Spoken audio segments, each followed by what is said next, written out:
Everyone welcome to my mini blog. आज blog start होची ब्रह्मवर्दा मार्केट ठारू बहुत रस थिला सो मु भाबली टिके नर्सरी आडे जीबी सेठी किछटा गच्छ मते आनिबार थिला एंड नर्सरी रे मु जब पहुंचली मते बहुत ही भलो लागितला।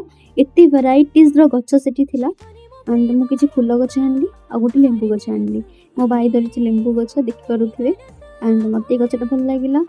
बाकी एबे वर्षा सीजन जेतु स्टार्ट हो जाइछि एबे गच्छ लगेबार गोटे बेस्ट टाइम सो आमे जाइथिलु। फिर मैं ऑलरेडी तीनटा गच्छ सिलेक्ट कर रखिथिली फूल गच्छ तापरे लेंबू गच्छटा आड हला। तापरे जेतेबेले म रिटर्न करूथिली नर्सरी रो मते आउ गोटे गच्छ भल लागिला कागजी फूल। मु नेक्स्ट वीडियो रे सियर आनेबी से गच्छटा मु केमति लगेइली मते बहुत ही भल लागिथिला से गच्छ। बाकी नेक्स्ट आमे अगेन मार्केट को पळि आस्थिलु ब्रह्मवर्दार सेठी दही बरा गोटे भाई बिक्री करथिले बहुत ही भल टेस्ट थिला। मु तांको ना जानिनी बट टेस्ट बहुत ही भल थिला। आपण मन जदि खाइतिबे ताले जानथिबे जो माने ब्रह्मवर्दा एरिया को या मार्केट को जानती।